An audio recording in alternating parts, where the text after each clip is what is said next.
remember the first time that I rode around here, a loop that I do around here. There's a bit of a climb, and I looked down and I could see the fork blades like literally like flexing as I'm climbing and stuff.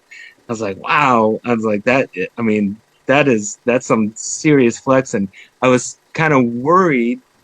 Not only was the fork flexy, but also you could feel it a little bit in the bottom bracket and Uh, everything. But what I didn't quite realize, what I had to ride it more, was that springiness was giving the bike so much life, and it ah, was giving it so much personality. I mean, it was unbelievable as to where I was so used to, again, like all the carbon stuff, titanium stuff, and then this bike just like it honestly, the best way I can explain it, like I said before, is that it like sings.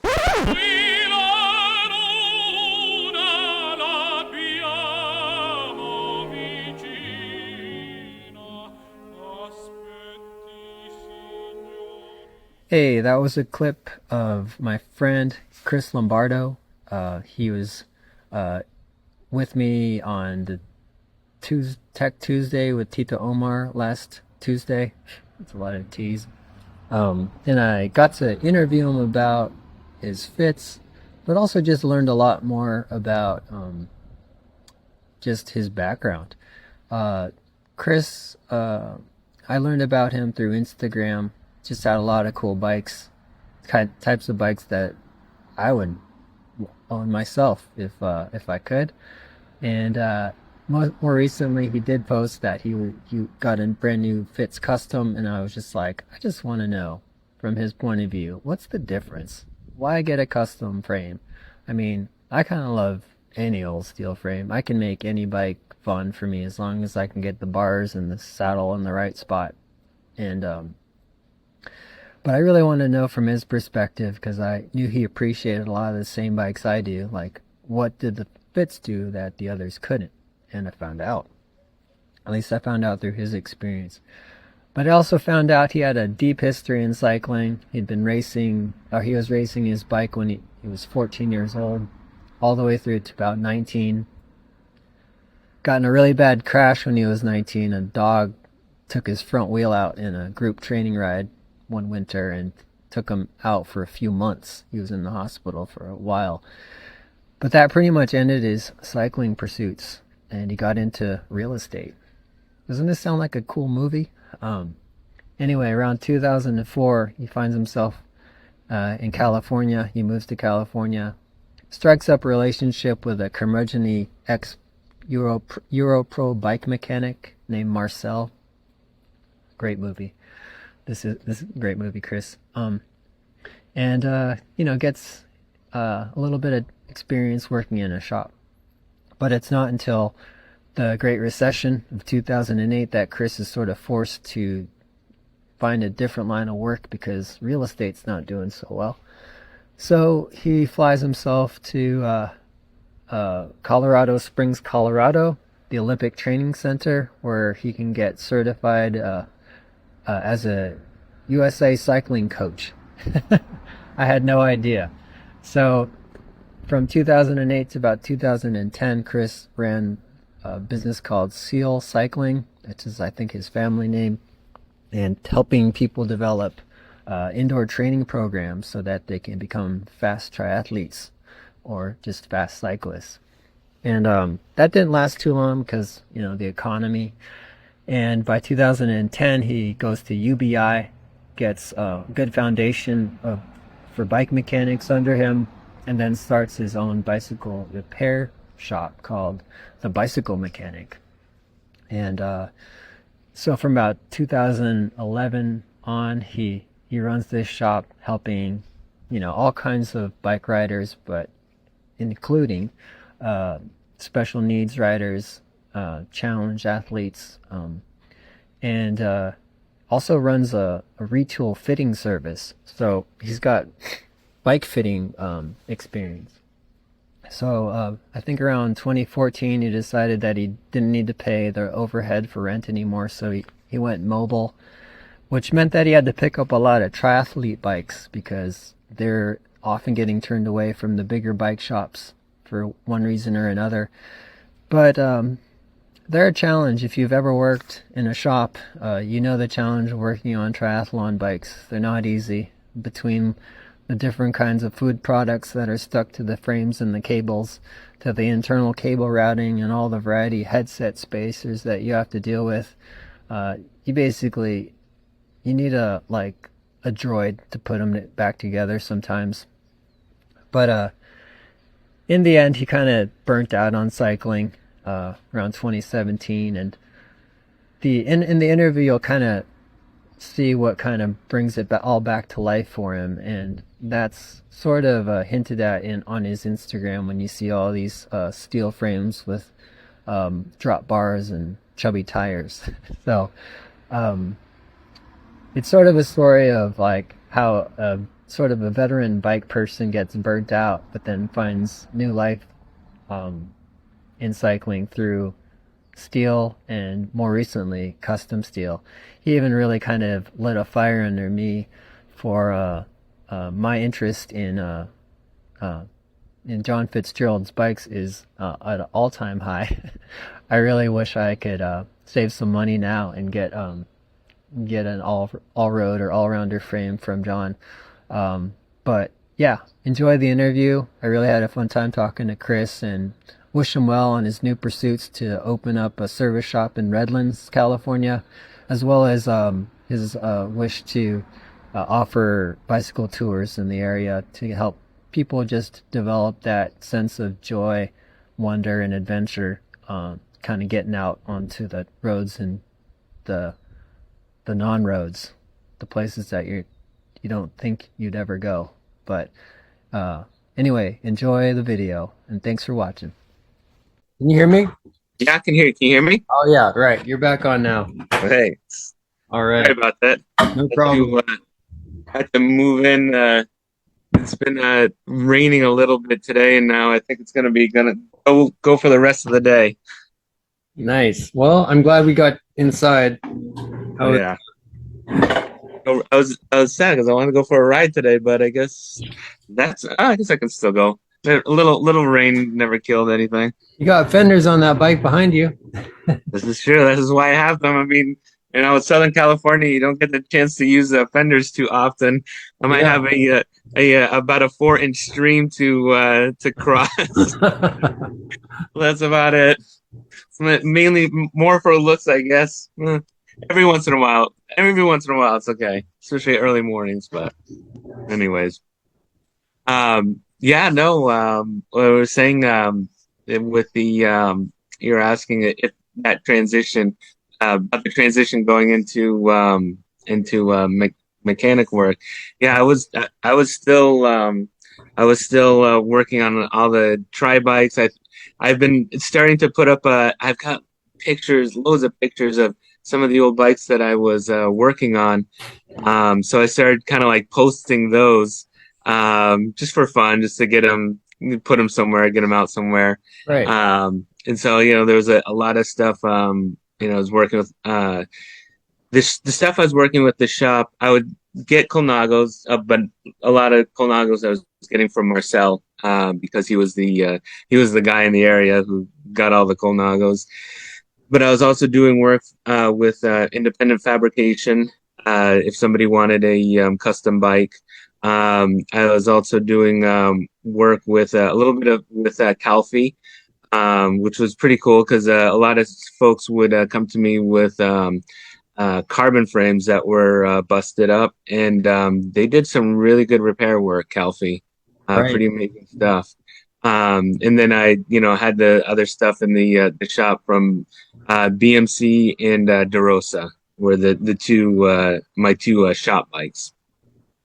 But I have to say that that selling bikes is like, I mean, I don't know if you had bikes in your shop that you were selling and stuff, but man, if I just broke even on a bike, that was awesome. I mean, it was the loss leader. It really was. Yeah. I mean, and then you had to buy so many. I think my first purchase from BMC was like, I think it was like close to $50,000, but you didn't have to take possession of them immediately. They, shipped them out over Yeah, a decent that amount of.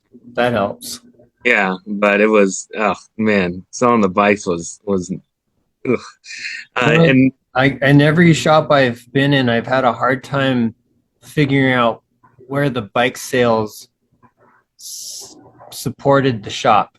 Like, I always felt like after a long time, I started to think that they didn't do anything except bring people in to yeah, look and yeah, like give you a and the vibe, and people are into vibes. So yeah, and I just started thinking that's a lot of expense, and that's a lot of upfront money to create a vibe. And yeah, after some time, I just started to really appreciate what the service departments are would do for the shops, and then just watching shops start to go under and realizing how much inventory they would have left and just how much stress it brought. I was just like, I think that's why Allrounder, when I started Allrounder, it was, I really didn't feel um, any worry about focusing on just the repair part. Like the bike part will it can't not come in. It's like you're going to end up selling a bike to someone, even if you try your hardest not to. yeah. You'll have a part, you'll have a frame, and someone will ask you about it. Oh yeah, for You sure. have to try to not sell a bike. So yeah. Anyway, I get the burden of trying to have a Carry the bike shop bikes. that is focused on selling bikes, and those shops that do it well, like I'm kind of amazed at. That's a different skill set and drive that I don't have. No, but I mean it's hard. I mean, you see how the shops. I mean, it's some very famous shops. I've seen close up even around LA and stuff, and I'm pretty sure up where you are and everything. I mean, it's hard having having to carry the bikes and the inventory. That was what was actually nice working with DeRosa because it was just kind of like point and click. I didn't have to carry any of their inventory. I had a couple bikes in stock, mainly the ones that I was riding. Yeah. I think I was the biggest customer that I had for Did you DeRosa at always the have time. a 56 in stock? Yeah, exactly. We have every size available, just as long as it's a 56. So you're all set. Exactly. And but yeah, no, it was fine. But I noticed that for me, doing the mechanic work, and I also became certified in retool fitting, and about Ah, the whole retool system get and the stuff. fancy machine with the With all the things that stuck to you and the little that it would show you in like a 3D world riding your bike and whatever. But it was pretty cool. It was pretty cool. And I think between the retool and the mechanic work is how I survived it. Survived having the bike shop. I mean, it was not. There was always a stupid joke. I think the guy from QBC told me, he's like, if you ever want to make a small fortune in the bike industry, start with a large one. And yeah, probably. you want to make $1 million, start with 2 million. Yeah, exactly, exactly. It's a silly saying, but it was the God honest truth. Yeah, no. So I mean, no, it's going back to doing the retool bit in the mechanic work. I mean, that's how I survived. Oh, Um, and I think I had the shop for maybe like 3 years, and it was just tough, man. It was tough going on. I mean, I would do whatever I can to sell the parts. The tough part was a lot of people started coming to me with parts that they bought online, and and hey, cheaper than I could sell them for because I had brick and mortar to pay for the whole thing. And then and I wasn't trying to burn them or anything, but I had to charge a little bit more on installs and mechanic work if they wanted to bring me all the parts and and do the work for them. So because I had to make a little bit something else. mhm. But anyways, it just wasn't working, and I don't know, trying to fight against the internet for me, because everybody was, buying so much on the internet. And then there was like a rumor going around that QBC was just going, since they had so much of their pretty much website ready to go, and they could like literally flick a switch and like open it up to the public and sell parts. People were getting all like frantic and worried about QBC opening up to the public Or and QBP? QBP, Yeah. sorry, QBP, opening up to the public. So there was paranoia. Nothing ever happened with it, but QBP was, is the big boy in the on the Yeah. block. But yeah, no, it wasn't going well, and I was still doing a ton of mechanic work. But I was like, if I'm doing all this mechanic work, why am I still having the shop? If all the money is there, I can cut out like, God knows how much of my overhead with the shop and everything, and just buy a truck and Yeah. go do the mobile and go do it mobily and stuff. And so that's kind of what I ended up doing. I was doing some real estate still at the time. I was always doing some sort of real estate with investors and acquisitions and stuff. But yeah, I mean, watching the industry change so quickly, I saw a bunch of at the time, 2013 to maybe like 2015, saw a bunch of shops, at least in Orange County, just close up shop real quick. Mhm. It was tough. And I was even surprised that my friend Marcel, who I was talking about before, he stayed in it, but he'd been in it for so long, it like cost him nothing to to keep it open. Yeah. And Did he he own had the some. shop? But What's that? did he own his store? Was he paying rent still I or? think he did. I think he owned like part of it or something, like part of the building that he was in. Okay. So he just That kind of kept helps. it going. Yeah. And so yeah, I would, but it's funny because I started doing a lot of mobile mechanic work and just focusing on a lot of triathletes, and because one, they had these like crazy bikes that the bike shops didn't even want to really touch. Oh, right. Because no offense to the local bike shops, a lot of them would have, young kids, young guys doing work that never seen this stuff before. And I not try to rip on triathletes, but man, some of their bikes are like in the gnarliest shape that you've ever seen. So a Yeah. lot of them do like indoor, training, and all the sweat and all the crap is just like rotting the carbon away, and it's just like, oh gosh. And so there was a lot of, Like cables don't move because there's like oh, Cytomax. oh my, There's some yes, sort I of don't there's like some sort of like goo and sugary whatever. drink all frozen up in the cables. Um, I just and the get even on those yeah, it things. was just there was bad shit, and you had to just. I mean, I had folks that I was doing like full on like overhaul, tear down rebuilds like once a month because their bikes are just. I mean, they were like I didn't even know how they were even capable of riding away a headset in a month. I mean, the bearings were shot. I mean, everything was just toasted. I was Yeah. like, hey, Oh you're my still. Yeah, I'm gosh. making money off of it, but Yeah. The salt in the headset thing, like oh, the frozen tup upper bearing. and not to be They're gross, just man. I sitting would. there just sweating right into their bearing. Oh, I yeah, like not to be gross, but I would like pull apart, pull a headset apart, fork apart. Like the smell that would come out, I'm like, oh, No, it's like you're opening someone's laundry and just like oh, having hey, to, and it doesn't just wash off with water. You need some other like kind of chemically, some like hard solvent or like sometimes we'd have to use like vinegar or uh not what am I trying to anyways the gasoline. I don't know something ammonia. Oh Ammonia is a God, great one for frozen headset, like the little the little wedge, yeah, um, yeah, yeah. that little expanding wedge. When those are Uh-huh. stuck and the carbon's kind of slightly compressed in, and it's just jammed with salt, and it's like what to get that out. And anyway, we'd have ammonia, like whatever would work sometimes, like to get it Oh, unfrozen. So, yeah, there's like something about working on those bikes. There's a smell the to smell, the triathlete's bike. the dry smell. Try Anyway, smell. Well, it's like a variety of nastiness all around. Yeah, But but no, I mean they're just trying to go fast, right? So yeah, trying to yeah, get and in. I mean it was ugh. Anyway, Yeah. I was hoping we get to this part though, just to acknowledge the just like nastiness of the I just triathlon bike.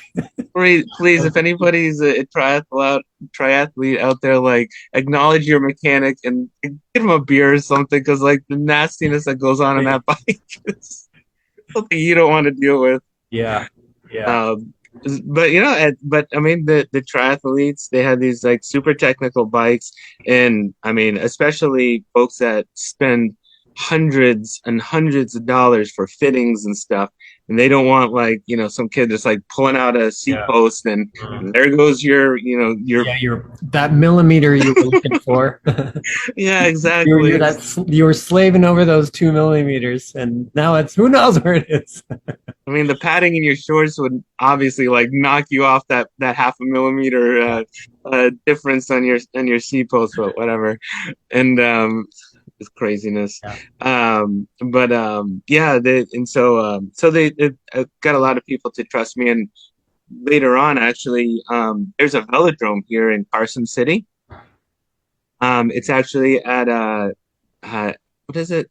Cal State Dominguez Hills. I think it's Cal State Dominguez Hills campus, college campus, and they also have a soccer stadium for the LA Galaxy. I think they are the soccer team. So it's a big thing. And during I think that LA Olympics was when they first was why that velodrome was put in. And I think they're going to use it again for the next upcoming LA Olympics. But anyways, so there was a guy there, and he did all the fittings there under Retool, and I was doing my mobile stuff. So he brought me in to work at the velodrome, doing all the mechanic work for the triathletes that he was doing the fittings for.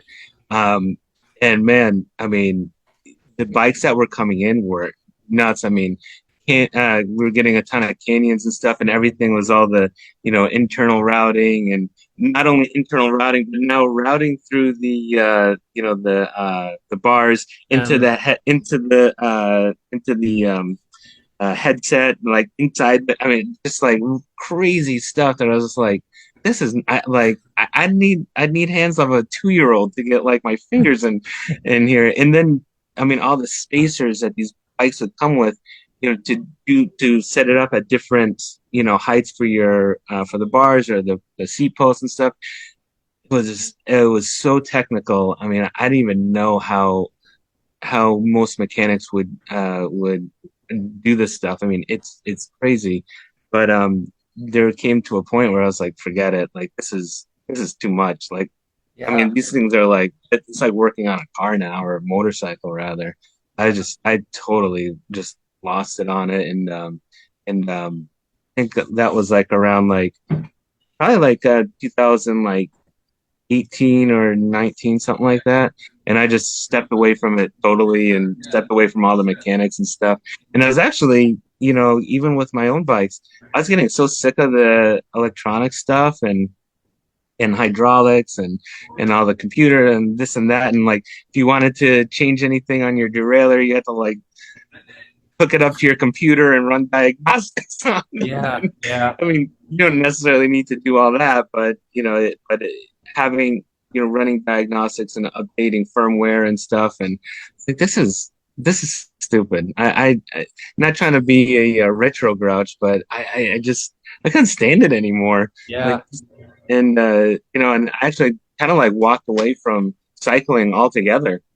And I was just, as I had my bikes, I think the last carbon bike that I had still had just regular drifters on it. I think I was running like a Shimano Ultegra. I don't know, maybe it was like 6700 or something like that. I have a picture of the bike somewhere. But I just kind of like gave up on it because I didn't like where the industry was going, and it's not fun to me. I mean, I don't know what you think or what No, your I'm views like are. for some. I have like a a physical feeling in my body, just kind of can relax knowing someone else feels that same sense, and that maybe it's it's almost like I'm so tired of apologizing for being a retro grouch, like having that feeling that I should apologize for being wanting it to be how it was, or wanting it to be not the way it's becoming. Yeah. But I feel like in some way, I just hearing you say it, it's like it's uh it's not a far-fetched thing to just recognize what are we like, what's the goal, and then how we get trying to get there. Yeah. Oh, Yeah, if your goal is, yeah, to break, to knock off, a few hundredths of a second here and there, and yeah. personal gains and stuff, yeah, it makes absolute sense. Go in the Olympics, like, yes, I'm totally into it. I'm really into it when pro racers are racing. Yeah. But when it comes to like the everyday bike that kind of changes the way a standard shop has to tool up, has to like the kinds of skills they have to be proficient at. It's just like, and yeah, I just feels it's nice to know that you can sense the whole thing, and maybe Well, it's because we both started riding around the '90s, yeah. and we Oh, know yeah. what it's like. We know what it was before then, like, and we know the whole '90s revolution, like the beginning of STI, basically, Oh, yeah. and we know where it's come to. And yeah, you can kind of just you have quite a bit of perspective. So Well, no, I mean, it's funny because one of the first bikes that I raced on when I was like, again, I was like 13, I think I was about 13 years old, was a Cannondale, like, I think it was like an R300, and it had down tube friction shifters on it. I mean, and it was, actually, do I have it around here? Oh, I still have it. I still have the frame hanging around here somewhere. And even years later, like in when I was using Di2, Dura Ace Di2 I had on a Colnago, I would still like have like this muscle memory of going down and like looking for the shifters on my and I was like, what the hell am I doing? And yep. it's still because I raced for so long and rode for so long with down tube shifters. It's still like a natural thing on a bike to grab the Flick that lever down. Yep. exactly. I'll do It the was same thing if I have a bike with a down tube shifter that I ride for a few days, and I get on my other bike. I'll still reach for the down, just even after a few days of conditioning yeah. myself. You're totally conditioned to it. It's super funny, but yeah, I mean, I don't mean to rip on the new stuff, and it's funny. I was watching a Path Less Pedal episode the other day, and he was talking about all this technology and even going from like 8 speed cassette to like what are they on like 13 speed now? I don't know, and I hardly even know. And it's like an arms race. He was saying it's like, well, where are we going? What are we doing with all this? And I mean, I'm sure not going to every year switch out my wheel so I can go to the next from 11 to 12 to 13. Like how much it's like like Russ was saying in that video, it's like splitting up the same pizzas, having more slices of the same pizza. It's just like it's the same size, but you're just like having more. You're just slicing it up into smaller portions. Like okay, I guess, but I don't know if I wouldn't use that analogy, but I get the feeling of um, just sort of over it. yeah, yeah, and then I understand what he was saying with it's an arms race, and you got to come up with the newest one, the newest thing to sell. But but yeah, I mean, for a while, it's like forget it. And then there's a probably like around like 2020, 2020, 2021. I just found myself in another bike shop. It's called what is it? Adrenaline Bikes here in Orange, Oh my California. God. Yeah, You know, we used to sell, I worked for a company in around 2013, 2014. They were just one of our accounts.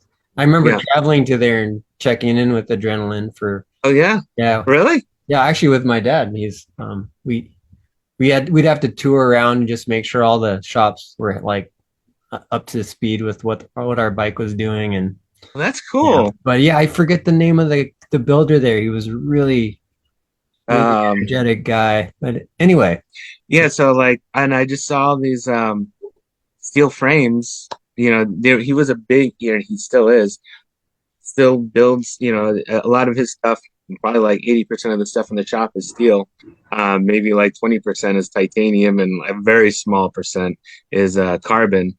But probably one of the biggest steel frame sellers or stock, bike shops, mhm. at least in Orange County. I mean, probably Southern California, really.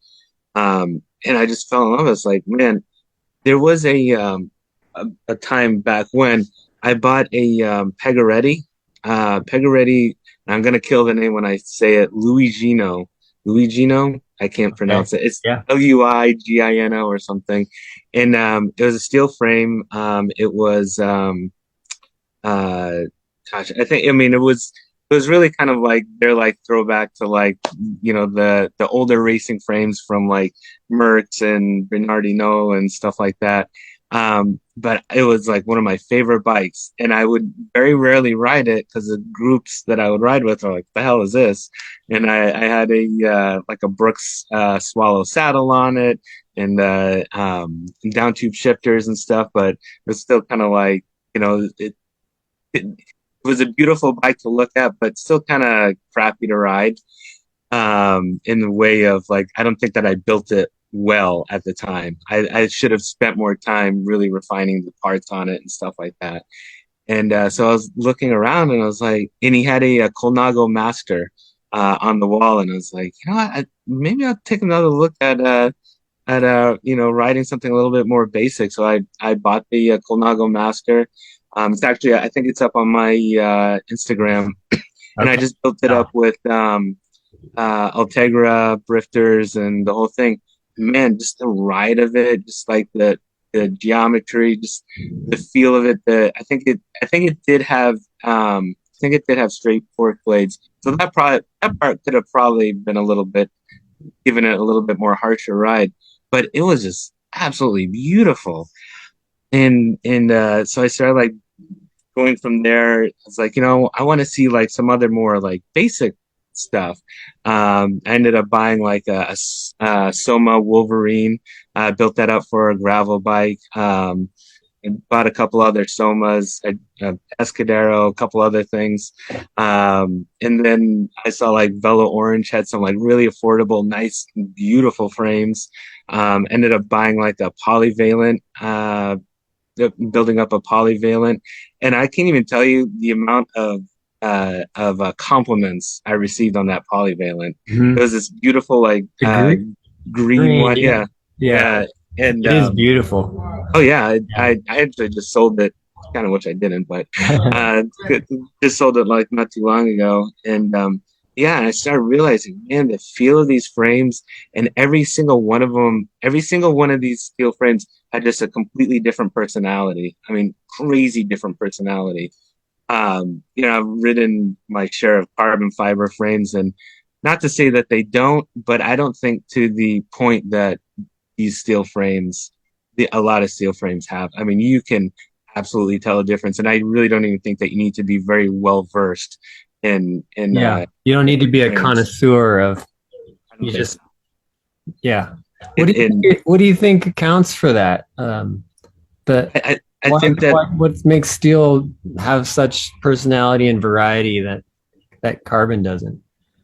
I think well, one thing, carbon definitely gives you a muted ride to me. I mean, no matter what, if I'm riding a Colnago C64 or a Trek Madone or whatever, I feel that the ride is almost muted. So you kind of like have to look for it. You have to find it, and I think you're gonna find it. I just think it just doesn't speak up. I can't really explain it, but it just doesn't Yeah. speak up. It doesn't, I think a lot accounts for the geometry, and yeah, if you're like on a C64 as compared to maybe like uh, a more upright geometry, you'll start noticing the difference. Yeah. But I think just because the the medium is very muted, it's harder to feel it. But Hmm. with steel, there's so many differences in steel, thinner tubes or double or triple butted or, or if you're even, the different types of, processes of TIG welding or what have you, using lugs or this and that. And Yeah. I think that steel itself is a lot more brighter. It's a lot more like intense. You can feel the road. You can feel the swaying of the frame more. You can feel like the bounciness between like, something that, does have maybe like uh, a, a, a lug frame as opposed to a TIG welded frame or something. But I think that the steel just in itself is a lot more brighter and loud than carbon fiber. It's sort of like it sounds to me like the most carbon frames are designed to be ultra stiff, and Yes. then they orient the layup so that it's vertically compliant. And I don't actually always I don't always believe that that's what's actually happening, but I'm sure that's what they're trying to do. And so it sounds like the it's almost intentionally not designed to talk back to you. It's Yeah. or it's not designed to, translate the road to your body. It's just trying to be stiff and then mute the vibrations or something. Yeah. So Well, maybe it's inherently not it inherently like squashes personality. It's like it's not for that. It's for like just going as fast as you possibly can and stuff. well, and that's why I think that a lot of bicycle manufacturers, like take for example, um, Specialized, they'll build a carbon frame. I don't know the name for the more upright sport one with the taller head tube, but I've noticed this particular one. They always do this Zertz technology, this like these like little rubber, not Oh rubber, right, but like like the polymer. Roubaix, the Yeah, and so yeah. they're trying to reverse what they just did. So they just made the frame super stiff, super muted, whatever. But now they made it to a point where it's uncomfortable as all get out. So they put these like polymer things in the seat tube and this fork and or not the seat, but the yeah, and the fork and wherever else to give it a little bit more pliability. Like it doesn't. I don't know. That doesn't make sense to me. Yeah, But what do yeah, I know? I'm not an engineer in that way, but I don't know if you know what I'm getting at. It's just I it's do. It it's almost odd. seems like they go for one parameter, and then when it starts to backfire, they build in technology to take care of the backfire. Yeah. But then they can talk about how they are addressing all the issues. Meanwhile, meanwhile, the steel bike's kind of sitting there having in just kind of existing. The issues have been resolved for We most. took care of this ages ago. I mean, let's. I'm. I'm. I feel like I got to get rolling and open it up and start working on bikes here in a Oh, minute. But sure, I sure, did sure. want to make sure to ask or get into the bike behind you for one. Like after all these bikes that you've been through or you've tried, and especially this most recent batch of kind of production steel frames like the Somas and the Velo Orange and all that. Yeah. Like having all that perspective, um, what what what's the Fitz about, and like what drove your tubing choices, and did it work? Did it meet your expectations? Absolutely. I mean, you know, I was in different videos, especially Henry Wildberry's videos, watching him build his fits up. I had never heard of Don Fitzgerald before, and watching those videos was like, wow, that's pretty cool. I mean, I've known other frame manufacturers, independent fabrication being one of them that I've worked with before, and there was just something about the looks of his bike and how Henry Wildberry was explaining the feel and everything that he put his heart into doing the frame. And I was like, you know what, I want to do something like that. I mean, I was actually looking at some Rivendell frames at the time, but they really weren't fitting the bill for what I wanted. And then that's kind of at the time where I contacted John Fitzgerald, and I'll have to say that, I really didn't know enough about the steel tubing to really choose one over the other.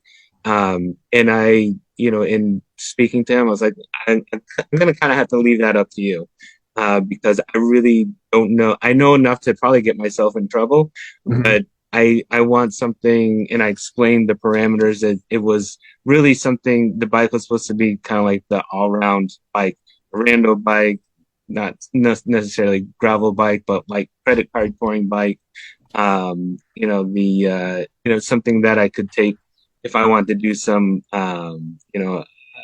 fire roads, hard path fire roads, and just an all around, like, just ride it all day, 300 miles in the saddle, type of bike. But I just really wasn't sure which, what tube sets and stuff. Now I'm learning a little bit more, and I'll probably be a little bit more specific on the next time around. But when I got the bike, I built it up, and I wanted it to be kind of like this, something that I would see in like a bicycle quarterly kind of, rando by, with all the down tube shifters and as much silver as I could possibly fit on the bike. So I coming from that background of all the technology, of all the carbon fiber, of all the this and that. I wanted to see something like in its like most beautiful, purest form. So we have the technology. I mean, all these manufacturers have the technology, like Nitto and Diacomp and Paul and all sorts of. They have wonderful technology to make this stuff really, really sing now. And so I was like, I'll build it up and do my best and within the budget that I had for it. And it actually came out gorgeous. Not only I think the look, but the feel of it. I remember the first time that I rode around here, a loop that I do around here. There's a bit of a climb, and I looked down and I could see the fork blades like literally like flexing as I'm climbing and stuff. I was like, wow. I was like that. I mean, that's some serious flex, and I was kind of worried. Not only was the fork flexy, but also you could feel it a little bit in the bottom bracket and Uh, everything. But what I didn't quite realize, what I had to ride it more, was that springiness was giving the bike so much life, and it uh, was giving it so much personality. I mean, it was unbelievable as to where I was so used to, again, like all the carbon stuff, titanium stuff, and then this bike just like it honestly the best way I can explain it, like I said before, is that it like things. I mean, it just, it just like becomes a part of you, and you can feel the bike doing what it's supposed to do almost, and flexing here and kind of, giving you a little spring when you're, out of the saddle and you want a little more power and, doing a little sprint or something, but it like snaps back, it bounces back at you and gives you like that extra, like little extra power and stuff. But I mean, I can't talk highly enough about the frame. It is just absolutely outrageous, and I'm so excited to build another one. I think I'll probably go with maybe something a little bit more. We'll go with something lugged next time, and spend a little bit more time trying to decide which of the tube sets. But I mean, I think for honestly, like 95% of the cyclists out there, I mean, you got to look at steel. I mean, and get away from the carbon fiber stuff. And it's cool, and the technology's there. But man, you want something that really just like sings to you like that, like something like this, or even any of the older frames from Trek or whoever. That steel is. It's such a silly saying that steel is real, but I mean, oh, that's this silly, Chris. it's such a I don't know, whatever. But man, I gotta say that it is outrageous, and there's just still so much more you can beyond the parts that I think that you could research while building a frame like this. And I know that the barrier of entry, it still gets a little bit expensive, But when you start comparing it to a lot of carbon frames and stuff, it is it is so much better. It's a lot more affordable. I mean, I know guys who buy, six, $7,000 Colnago frames, and it's just like, come on, like that's nuts. And where you could dial a frame like this into an amazing ride that you never want to get off. I mean, I can't say enough.